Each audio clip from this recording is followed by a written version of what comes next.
Assalamualaikum warahmatullahi wabarakatuh.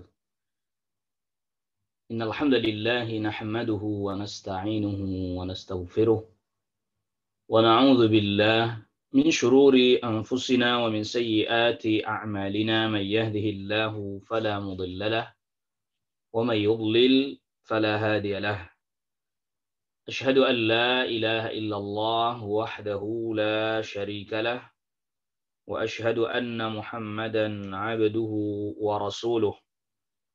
يا أيها الذين آمنوا اتقوا الله حق تقاته ولا تموتن إلا وأنتم مسلمون يا أيها الناس اتقوا ربكم الذي خلقكم من نفس واحدة وخلق منها زوجها وبث منهما رجالا كثيرا ونساء واتقوا الله الذي تساءلون به والأرحام إن الله كان عليكم رقيبا يا أيها الذين آمنوا اتقوا الله وقولوا قولا سديدا يصلح لكم أعمالكم ويغفر لكم ذنوبكم ومن يطع الله ورسوله فقد فاز فوزا عظيما أما بعد. Ikhwatal iman, a'azzakumullah. Pada kesempatan perjumpaan kita di kesempatan pagi hari ini, kita melanjutkan pembahasan kita, qiraah kita pada kitab Al-Mulakhas fi Syarhi Kitab Tauhid. Dan pada pertemuan kita di kesempatan pagi hari ini, pembahasan kita masuk kepada bab yang ke-53. Yaitu bab qauli Allahumma ghfirli in syi'ta. Jadi judul bab yang didatangkan oleh Syekh Al-Musannif rahimahullahu taala yaitu babu qauli, bab ucapan Allahumma ghfirli in syi'ta. Ya Allah, ampuni aku jika engkau menghendaki. Nah, ini perkataan ini istilah para ulama atau digunakan oleh para ulama dalam hal ini istilahnya diistilahkan dengan al-istithna'u fid du'a. Ya, al-istithna' fid du'a, yaitu memberikan kayak semacam pengecualian di dalam doa. Jadi istilah yang digunakan istithna' fid du'a. Seperti misalnya orang, ini contoh lain, ini istithna ketika ditanya tentang iman. Apakah Anda orang beriman? Lalu kemudian dijawab, ya saya orang beriman, insya Allah. Itu istithna di dalam ketika ditanya terkait dengan masalah iman. Dan ini para ulama memperbolehkan al-istithna fil iman. Tetapi dalam masalah al-istithna'u fid du'a, ini dilarang. Jadi maksud bab perkataan Allahumma ghfirli in syi'ta maksudnya adalah ay annahu la yajuzu, bahwa perkataan yang seperti ini tidak diperkenankan, tidak diperbolehkan. Lalu kemudian selanjutnya Asy-Syaikh Al-Musannif rahimahullahu taala mendatangkan dalil yang melarang perkataan Allahumma ghfirli in syi'ta, yaitu hadis yang sahih. Berkata Asy-Syaikh Al-Musannif rahimahullahu taala fi sahih, di dalam hadis yang sahih, yaitu diriwayatkan Al-Imam Al-Bukhari dan Al-Imam Muslim, an Abi Hurairah, dari sahabat Abi Hurairah radhiyallahu anhu, anna Rasulullah sallallahu alaihi wasallam qala, anna Rasulullah sallallahu alaihi wasallam qala, bahwa sesungguhnya Rasulullah sallallahu alaihi wasallam bersabda, la yaqul ahadukum, janganlah salah seorang di antara kalian mengatakan Allahumma ghfirli in syi'ta, ya Allah, ampunilah aku apabila engkau menghendaki, jika engkau menghendaki. Allahumma arhamni in syi'ta. Ya Allah, rahmatilah aku jikalau engkau menghendaki. Jadi janganlah salah seorang di antara kalian mengatakan, ya Allah ampuni aku jika engkau menghendaki, ya Allah rahmati aku jika engkau menghendaki. Liya'zimil mas'alata. Hendaklah dia bersungguh-sungguh dalam meminta kepada Allah Subhanahu wa taala.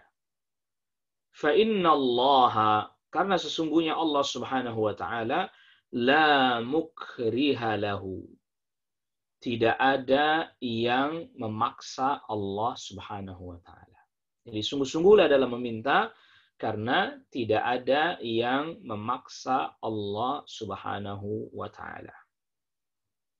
Jadi alasan yang pertama berdasarkan hadis ini ya itu adalah perkataan Allahumma ufirli in syi'ta, perkataan Allahumma arhamni in syi'ta ini mengesankan bahwa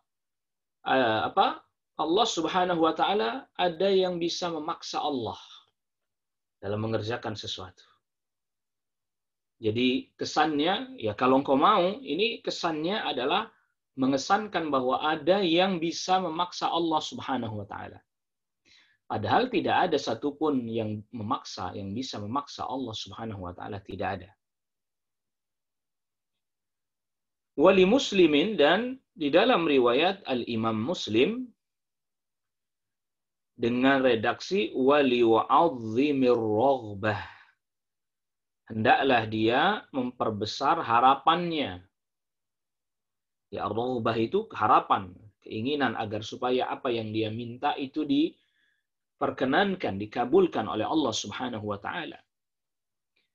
Fa innallaha, karena sesungguhnya Allah Subhanahu wa taala la yata'adhamuhu syai'un a'tahu. Tidak ada sesuatu yang menjadi besar atau menjadi berat bagi Allah Subhanahu wa taala untuk diberi oleh Allah. Enggak ada sesuatu yang berat Allah berikan kepada hambanya, tidak ada. Jadi ini dalam perkataan Allahumma ufirli in syi'ta, Allahumma arhamni in syi'ta, selain tadi pertama mengandung makna seakan-akan Allah ada yang memaksa, ya kalau kamu mau, kalau enggak juga enggak apa-apa. Ini maknanya terkesan ada yang memaksa Allah. Atau makna yang kedua, bahwa terkesan ada sesuatu yang berat untuk Allah Subhanahu wa taala berikan. Padahal tidak ada sesuatu yang berat untuk Allah berikan, tidak ada sesuatu yang Allah tidak mampu memberikannya. Ini alasan yang kedua. Mengapa perkataan Allahumma firli in syi'ta, Allahumma arhamni in syi'ta ini tidak diperkenankan. Yang ketiga, bahwa ini mengesankan kita meminta tidak sungguh-sungguh. Ya seakan-akan kita tidak butuh kepada Allah Subhanahu wa taala. Seakan-akan kita ya dikasih syukur, mungkin kalau bahasa kita begitu ya, dikasih syukur enggak ya udah enggak apa-apa. Nah, ini tidak diperkenankan. Jadi 3 alasan. Mengapa perkataan Allahumma ufirli in syi'ta, ya Allah ampuni aku kalau engkau mau. Allahumma arhamni in syi'ta, ya Allah rahmati aku kalau engkau mau. Ini mengandung 3 makna. Yang pertama tadi adalah bahwa Allah Subhanahu wa taala ada yang memaksanya dan tidak ada yang bisa memaksa Allah Rabbul Alamin. Yang kedua, mengesankan bahwa ada sesuatu yang begitu berat, yang begitu sulit untuk Allah berikan. Tidak ada juga. Yang ketiga, bahwa itu mengesankan bahwa orang yang berdoa itu tadi, dia merasa nggak butuh kepada Allah Subhanahu wa taala. Kurang. Nah, itu ada pada wali wa'adzim ar-raghbah. Ya, hendaknya orang itu merasa sangat butuh, ingin diijabah. Jangan terus berdoa, tapi dengan kesan bahwa dia nggak butuh diijabah. Padahal kita semua adalah hamba yang pasti butuh kepada Allah Subhanahu wa taala.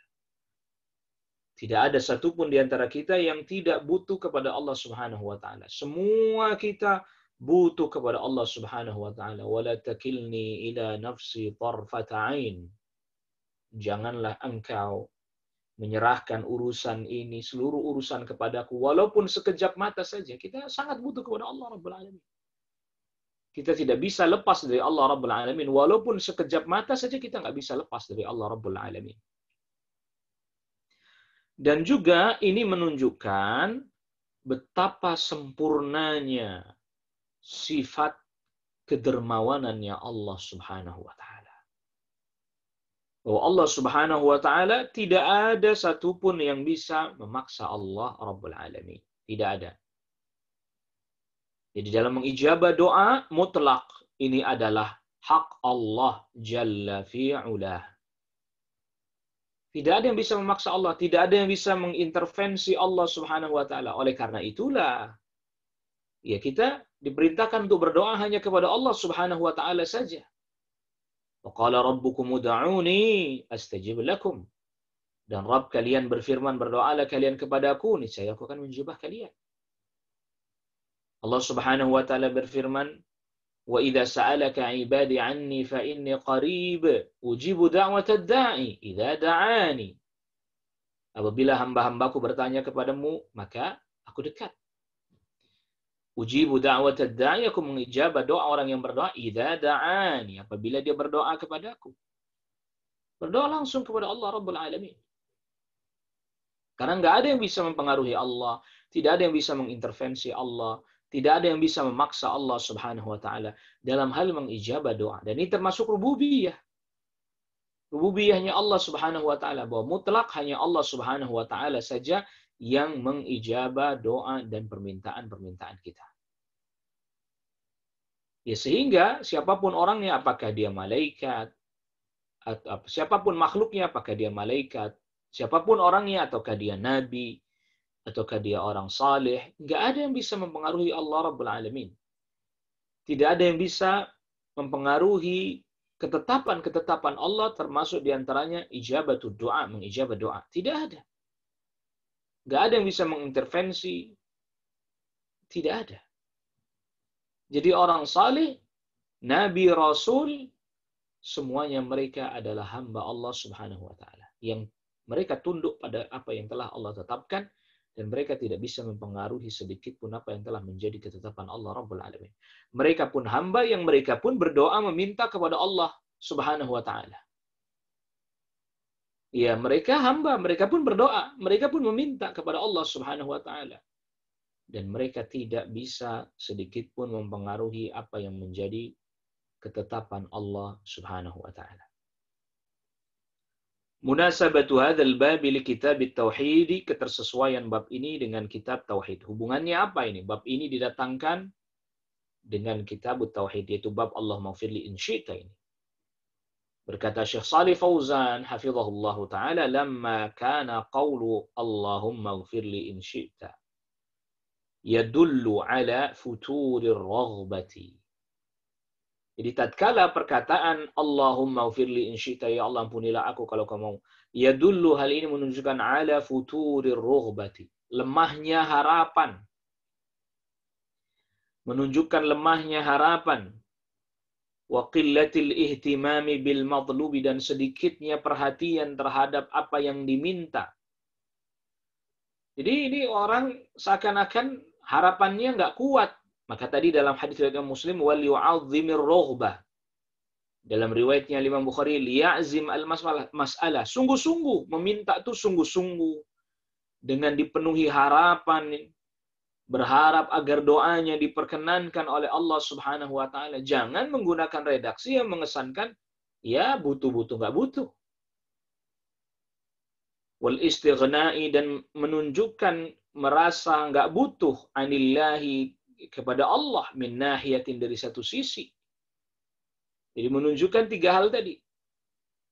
Atau meragukan dari ihtimam bil matlub, itu sedikitnya perhatian terhadap yang diminta, maksudnya adalah dia merasa bahwa Allah Subhanahu wa taala tidak dermawan atau kurang dermawan, sehingga harus dikatakan kalau kamu mau. Ini semua tidak diperkenankan.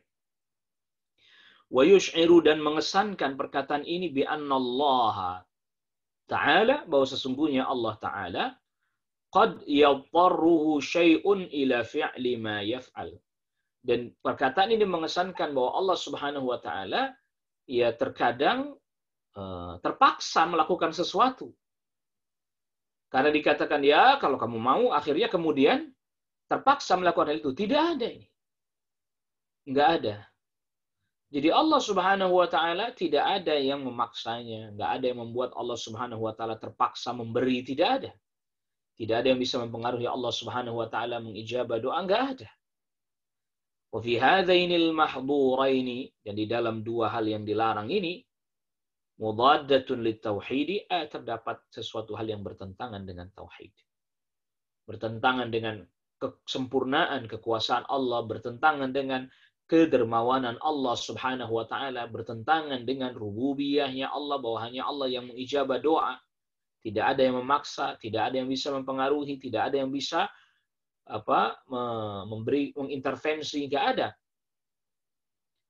Lidzalika, karena perkataan ini bertentangan dengan hal itu semuanya, lidzalika nasaba. Jadi karena hal ini bertentangan dengan tadi mengesankan lemah harapan, kita nggak boleh meminta dalam keadaan lemah berharap kepada Allah. Itu berarti menunjukkan kita ragu akan kekuasaan Allah Subhanahu wa taala.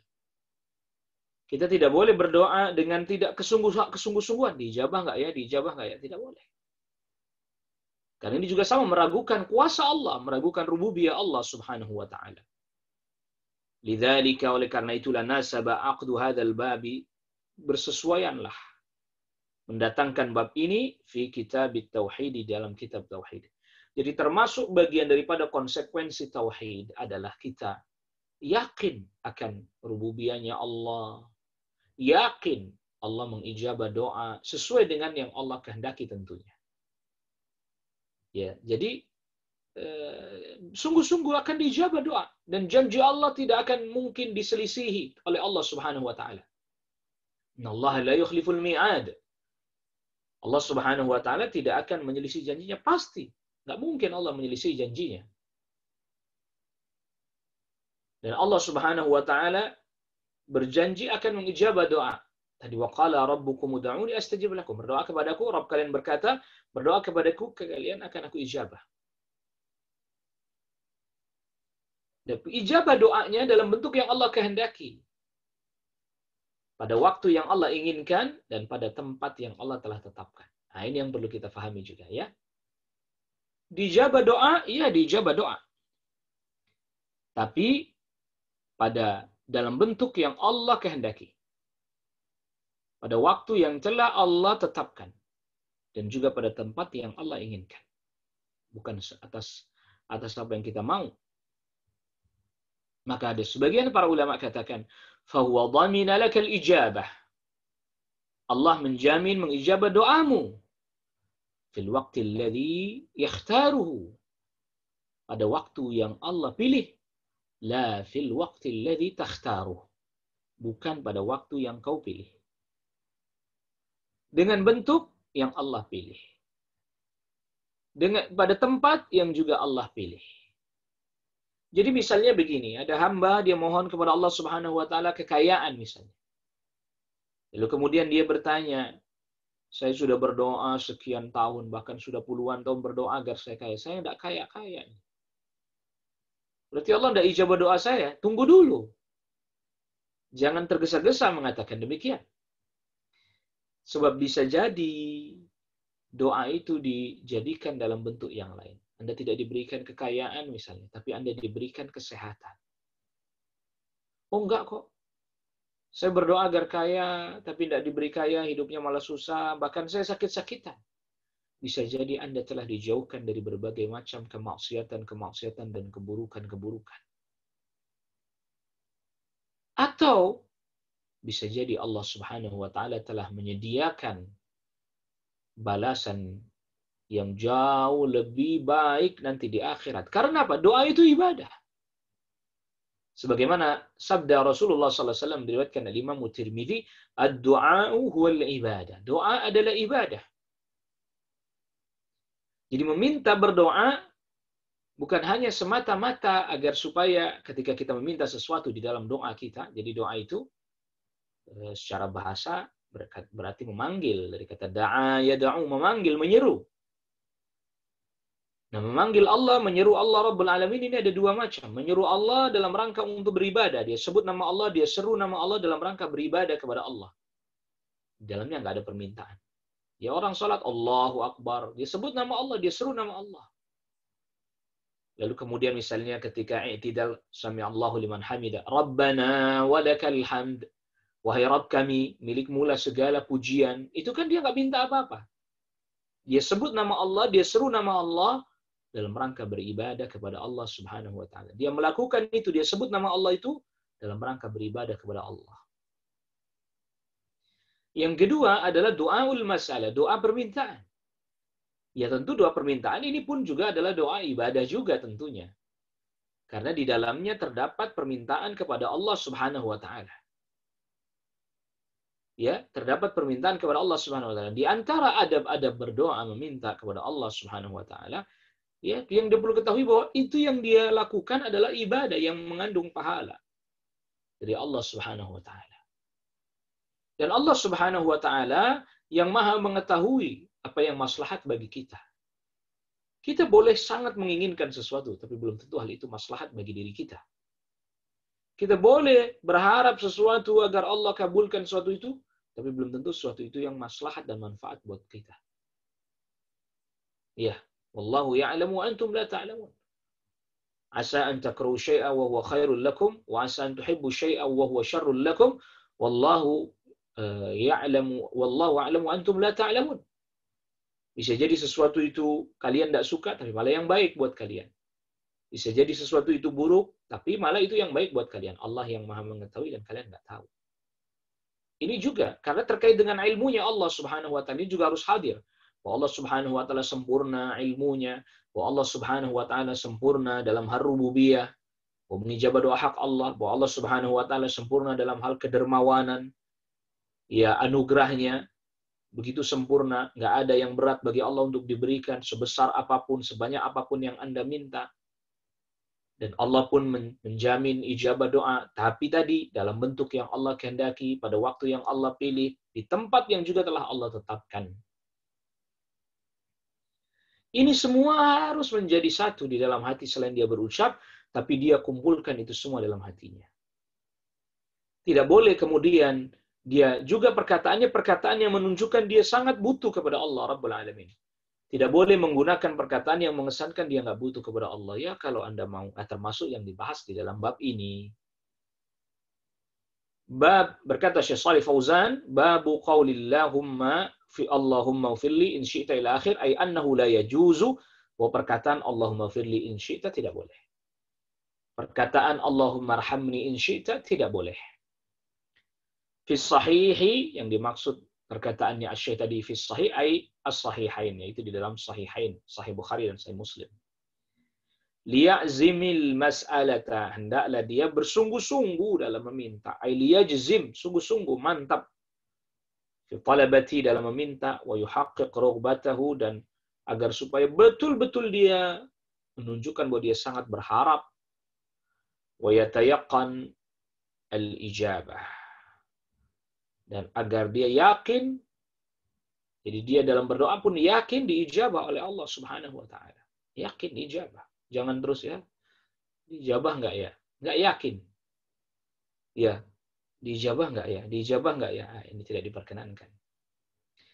La mukriha lahu. Allah tidak ada yang maksa, tidak ada yang bisa memaksa Allah. Ay la yatarhu du'aun wala ghairuhu ila fi'li syai'in. Tidak ada doanya hamba itu memaksa Allah Subhanahu wa taala untuk melakukan sesuatu, enggak ada. Siapapun yang berdoa. Apakah itu malaikat, apakah itu para nabi ataupun rasul, enggak ada yang memaksa Allah. Tidak ada yang membuat Allah terpaksa melakukan sesuatu, tidak ada.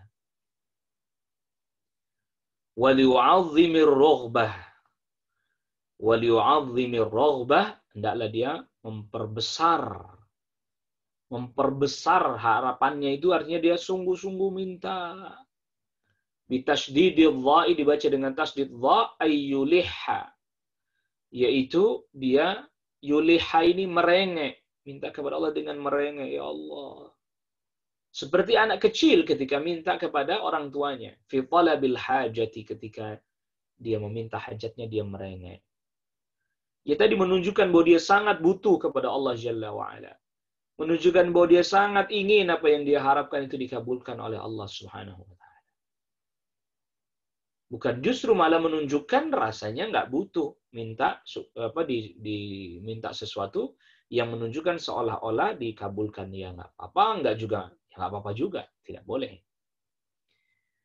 Jadi ada, masa orang minta tapi nggak ada kekuatan, harapan, nggak ada kesungguhan, ini bagaimana? La yata'adhamuhu syai'un a'tahu. Nggak ada sesuatu yang berat Allah berikan. La yakbur wa la ya'sur alaih. Tidak ada yang besar, nggak ada yang sulit bagi Allah untuk diberikan kepada hambanya.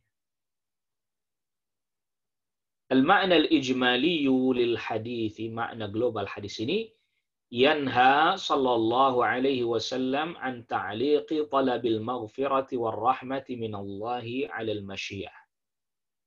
Nabi sallallahu alaihi wasallam melarang kita menggantungkan permohonan ampun dan rahmah kepada Allah digantungkan dengan kehendak. Artinya bahwa kalau semuanya itu kembali kepada kehendak Allah, jelas. Jelas bahwa semua kembali kepada kehendak Allah itu sesuatu yang jelas. Tapi tidak kita sebutkan di dalam redaksi lafaz doa kita dengan redaksi lafaz in syi'ta. Karena itu mengesankan tadi, 3 kesan tadi. Allah ada yang memaksa, atau ada sesuatu yang bisa membuat Allah jadi ya terpaksa melakukannya, ini tidak mungkin.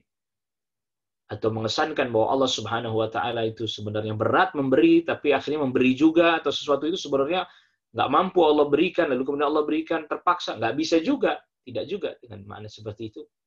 Maka tidak boleh mengucapkan itu. Atau mengesankan kita nggak butuh. Wa ya'muru dan Rasulullah SAW perintahkan bi'azmi talab, dengan sungguh-sungguh dalam meminta.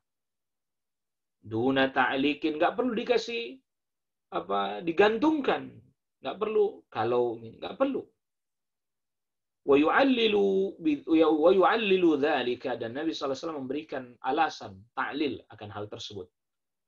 Apa alasannya? Bi anna ta'liqat talabi minallahi 'alal masyiati, bahwa menggantungkan permintaan kita kepada Allah dengan kehendak Allah dalam secara redaksional, ya, dengan tadi in syi'ta tadi, yush'iru, mengesankan, bi anna Allah yuthqilhu syai'un min hawaiji khalqi, mengesankan bahwa ada di antara hajat-hajat makhluknya yang memberatkan Allah. Au yattarruhu syai'un ila qada'iha, atau ada sesuatu yang memaksa Allah untuk memenuhinya. Wa hadza khilaful haqqi, dan ini tentu tidak benar. Nggak ada yang berat bagi Allah untuk diberikan pada hambanya.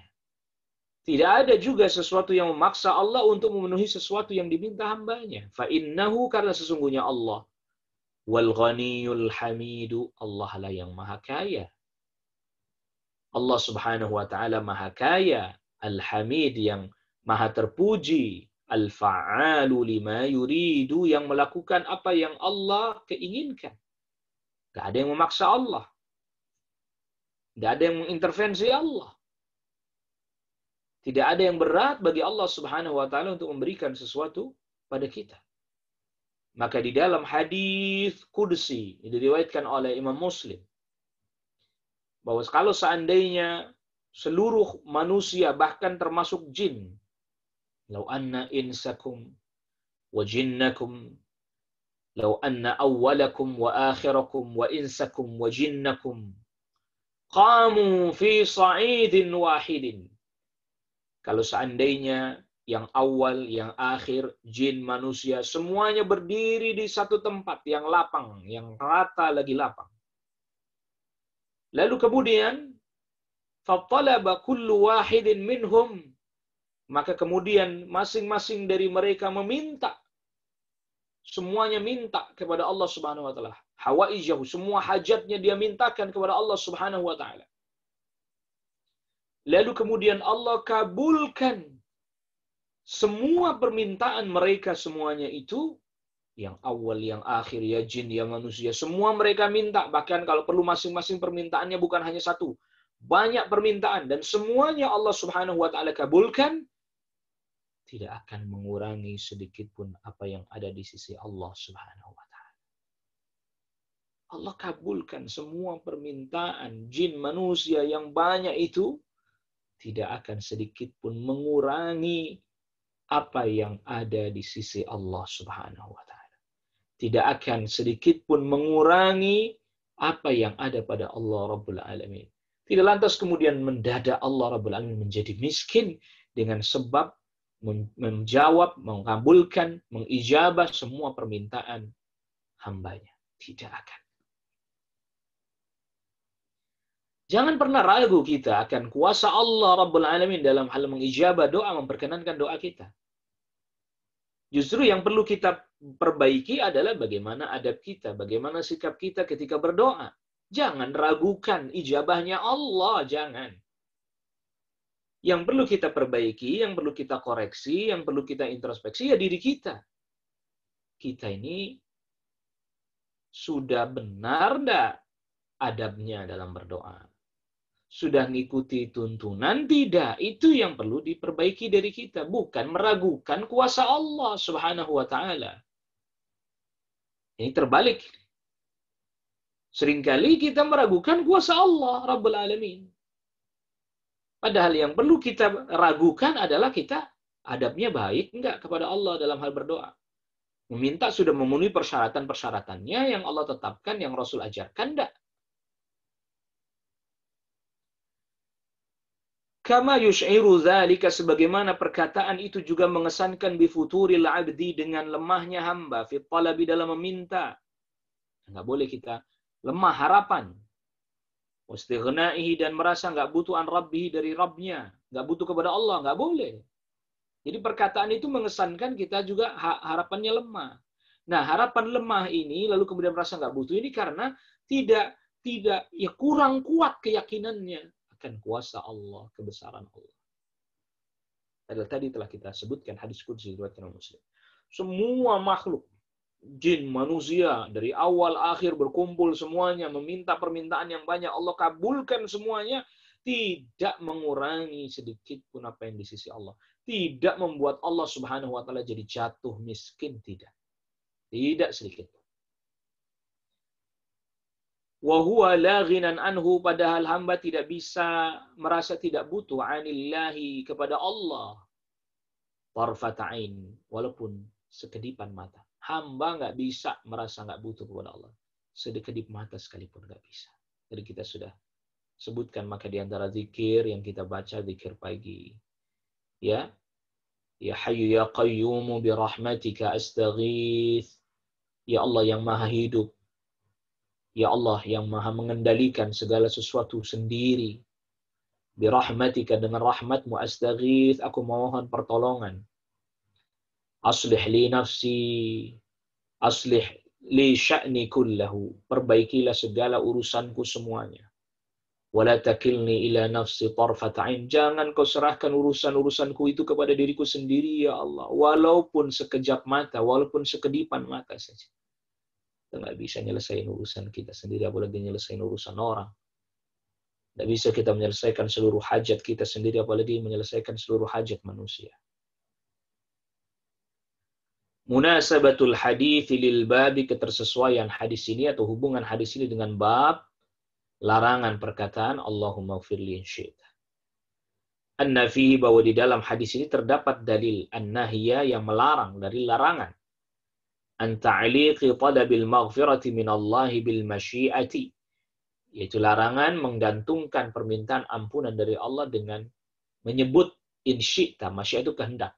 Kalau semuanya tergantung kehendak Allah jelas, tapi tadi lafaz redaksi in syi'ta ini tidak boleh dimasukkan. Karena mengesankan tiga hal tadi.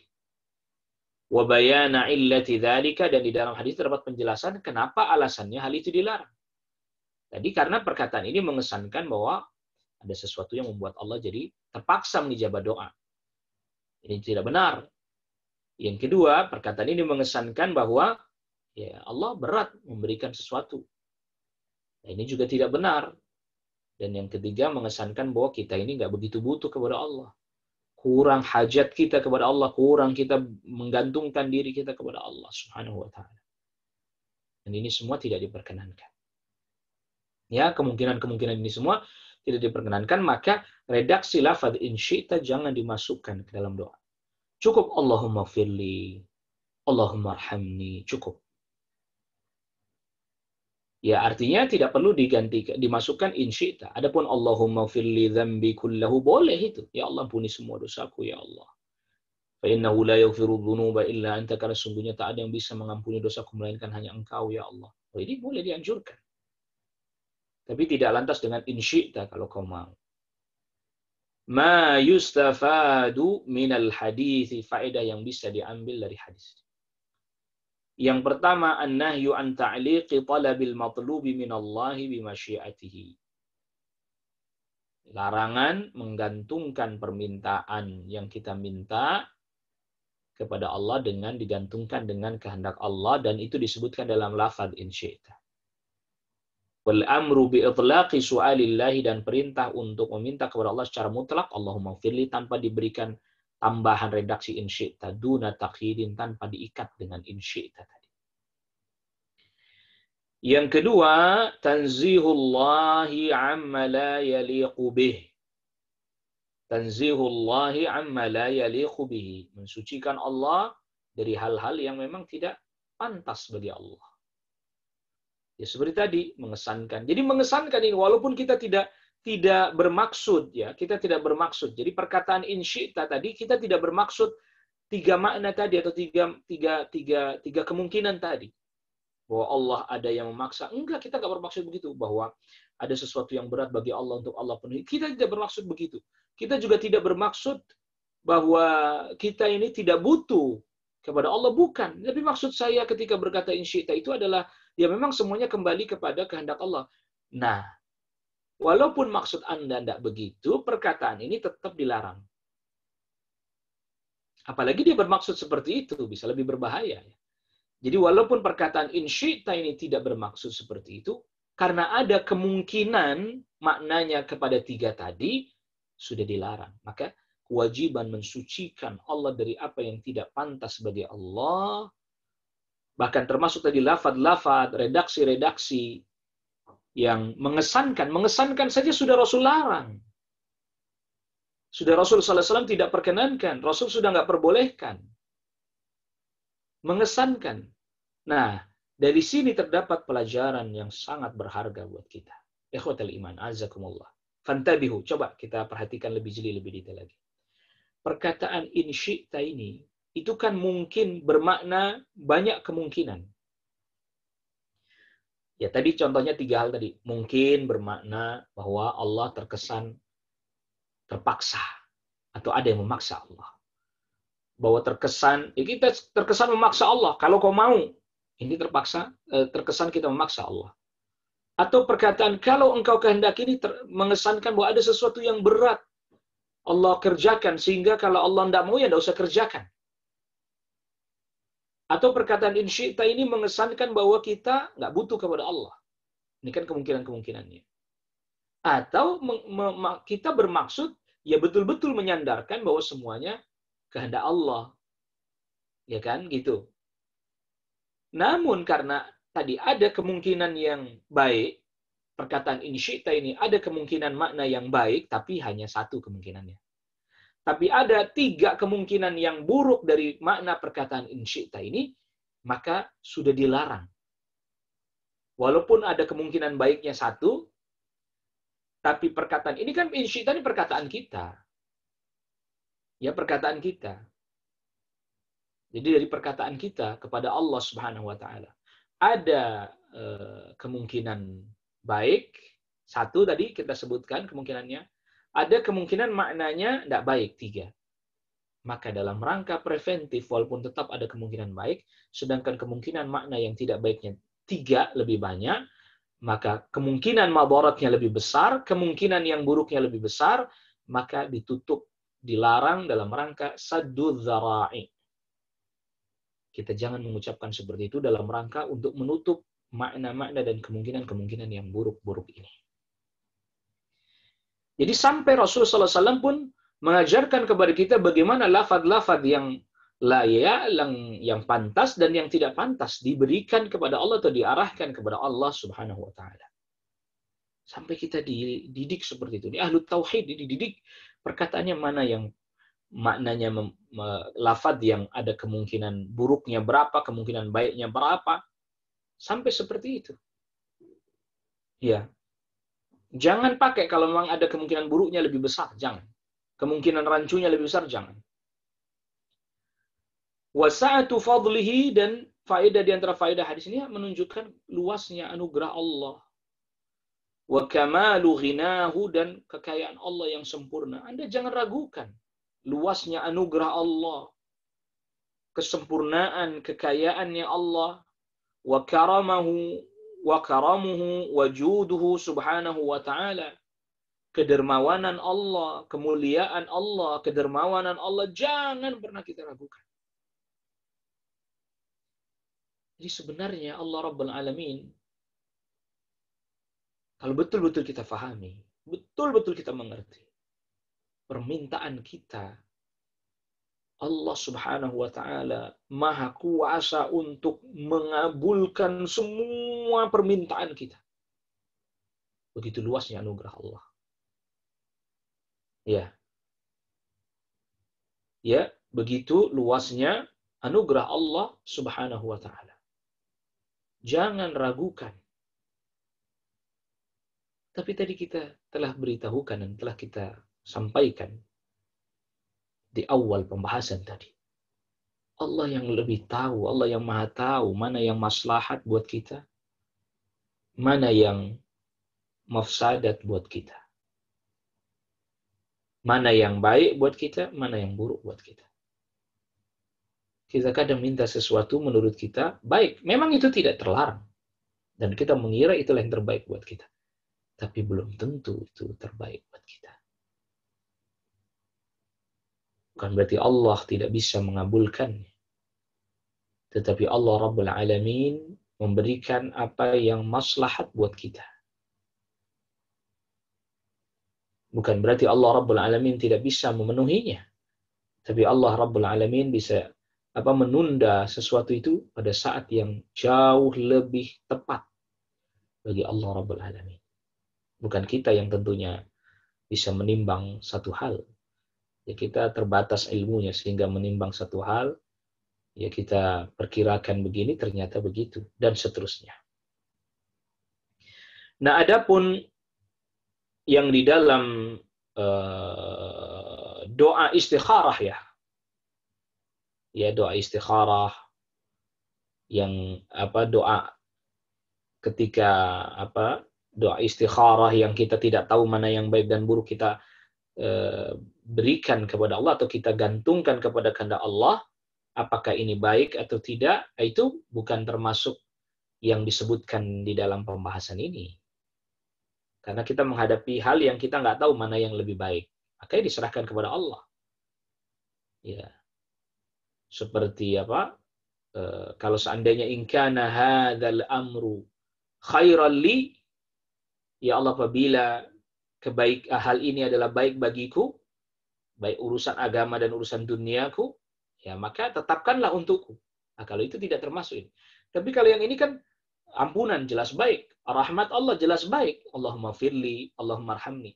Nggak perlu lagi pakai insyita, jelas baik. Tapi kalau dua hal yang kita belum tahu kebaikan keburukannya, seperti ketika istikharah lalu kemudian kita serahkan kepada Allah, ini nggak masalah. Atau seperti doanya orang yang dia dilarang, kita dilarang oleh Rasul SAW memohon kematian, ya. Rasul sabdakan, la yatamannayanna ahadukumul mauta li dhurrin nazala bihi. Janganlah salah seorang di antara kalian berangan-angan kematian karena kesulitan yang sedang dia alami. Tapi kalau memang dia nggak sanggup, ya dia boleh berdoa, Allahumma ahyini makanatil hayatu khairan li. Ya Allah, hidupkan aku kalau memang hidup ini jauh lebih baik bagiku. Wa tawaffani, dan wafatkan aku idza kanatil wafatu khairan li, apabila kematian itulah yang lebih baik bagiku.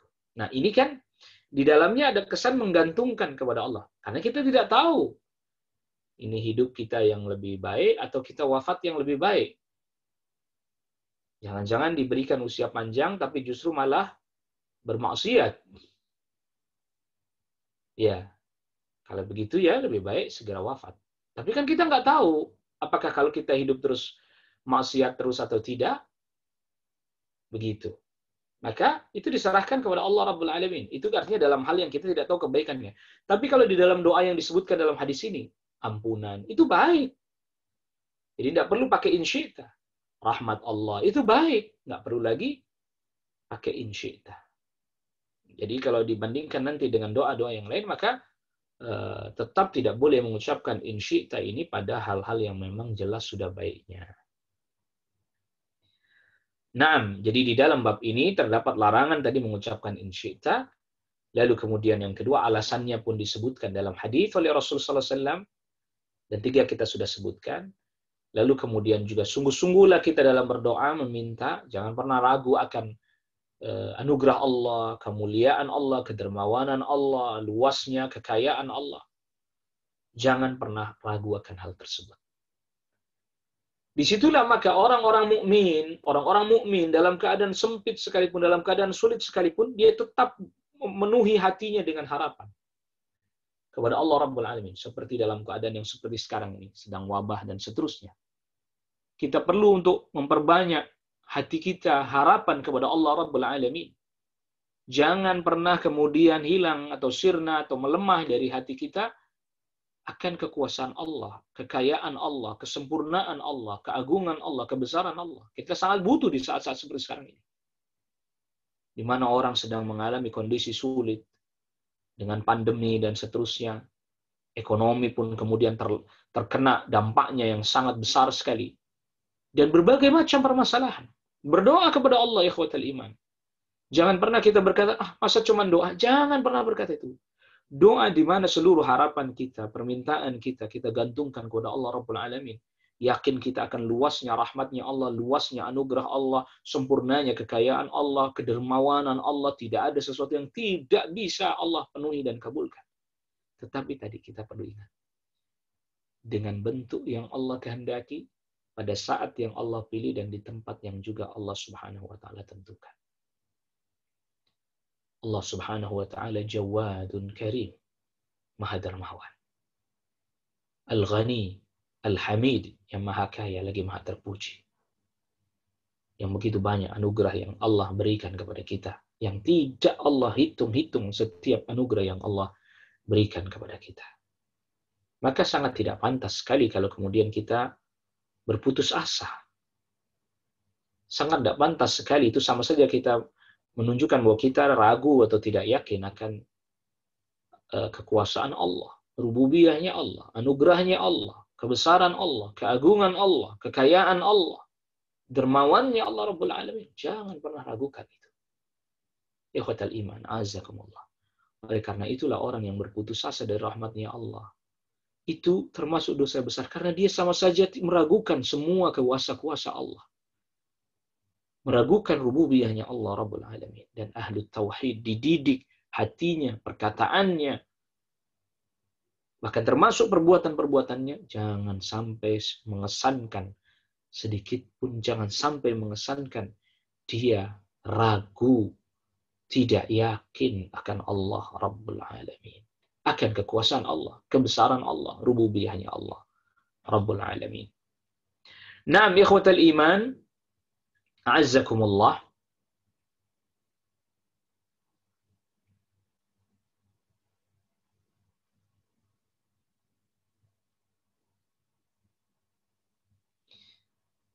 Nah, ini yang bisa kita bahas ya, ikhwatul iman, a'azzakumullah, yang bisa kita bahas dalam pembahasan kita kali ini.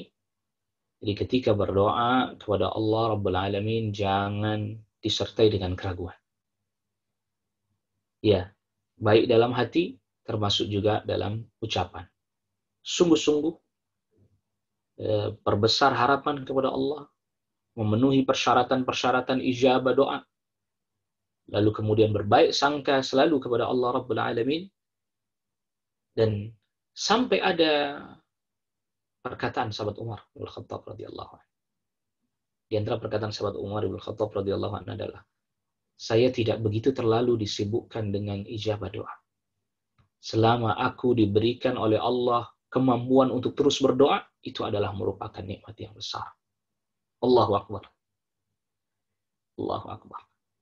Selama kita masih, jadi kita diberikan oleh Allah nggak bosan berdoa, nggak bosan minta kepada Allah Subhanahu Wa Taala. Itu adalah bagian nikmat yang Allah berikan pada kita. Kenapa? Karena yang namanya doa ibadah dan hamba yang masih diberikan oleh Allah terus mau berdoa, berarti dia terus diberi pertolongan oleh Allah Subhanahu Wa Taala untuk bisa terus berdoa kepada Allah Subhanahu Wa Taala. Ya. Ini ada pertanyaan, bagaimana dengan ucapan orang yang mengatakan masa berdoa saja kita nggak ngapa-ngapain terhadap kezaliman penguasa. Ya akhi, yang namanya al-amru bil ma'ruf wan nahyu 'anil munkar tentu mutafawid. Artinya mutafawid, Rasul sallallahu alaihi wasallam sendiri sabdakan itu bertingkat-tingkat. Artinya tidak semua orang punya kemampuan untuk berbicara yang hak, berbicara yang benar. Dengan kekuasaan dia nggak bisa, kan dengan ucapan. Rasulullah SAW sabdakan, man ra'a minkum munkaran falyughayyirhu biyadihi. Siapa orang yang melihat kemungkaran, rubah dengan tangannya. Dengan kekuatannya, kekuasaannya. Fa illam yastati' fa bilisani. Kalau nggak mampu, dengan lisannya. Kalau dia nggak mampu lagi, loh, dengan lisan saja, nggak usah dengan lisan saja kita mengingkari kemungkaran dengan lisan apa mudah? Dengan ilmu, yang dimaksud dengan lisan di sini dengan ilmu, penjelasan, dengan menegakkan hujjah, menyampaikan hujjah, dalil. Jadi bukan berarti dengan lisan itu cuma hanya sekedar kamu jangan maksiat, bukan hanya itu saja. Itu bagiannya, tetapi bukan hanya itu. Bagaimana kemudian membuat orang jadi faham, jadi mengerti bahwa itu tidak boleh, bahwa hal itu dilarang, bahwa hal itu adalah maksiat, itu namanya bilisani. Apa semua orang mampu? Maka para ulama katakan, yang mampu pada level fabilisanihi, kalau dia nggak mampu dengan kekuasaannya, maka dengan lisannya. Ini adalah ulama, para ulama. Yang bicaranya hak, bicaranya hujjah, dalil dia bawakan. Dengan penjelasan, bayanan, syafian, kafian, penjelasan yang membuat orang jadi faham, mengerti, cukup, menerima lapang dada. Sehingga lalu mau meninggalkan yang mungkar itu. Itu yang dimaksud fabilisani. Bukan hanya sekedar teriak-teriak, celah-celah. Kalau semua itu bisa. Hanya teriak-teriak dan celah-celah semua bisa. Dengan hujjah. Ya, bayanun ilmi. Kalau nggak bisa dengan hati dia doa kepada Allah Rabbul Alamin. Jangan Anda berputus asa. Ini kadang orang merendahkan sya'nud doa. Merendahkan dan menjatuhkan doa. Padahal ini sesuatu yang sangat besar. Doa ibadah. Doa adalah ibadah. Iya. Doa adalah ibadah. Doa itu adalah merupakan usaha juga. Tapi usaha syar'i bagi yang tadi tidak mampu pada level yang dengan kekuatan nggak punya. Menjelaskan dengan lisan, dengan ilmu nggak bisa. Doa. Ya. Jangan pernah merendahkan doa. Doa itu ibadah. Bahkan para ulama katakan ketika disebutkan doa di dalam Al-Quran, itu berarti adalah ibadah. Anda merendahkan doa berarti Anda merendahkan ibadah. Saya tidak bermaksud begitu kok. Tapi perkataan Anda memungkinkan makna itu. Dan kita sudah belajar tadi, perkataan yang memungkinkan seperti itu saja, jauhi. Wallahu a'lam. Wassallallahu ala nabiyina Muhammadin wa alihi wa sahbihi wa sallama tasliman katsira. Subhanakallahumma bihamdik. Asyhadu an la ilaha illa anta astaghfiruka wa atubu ilaik. Assalamualaikum warahmatullahi wabarakatuh.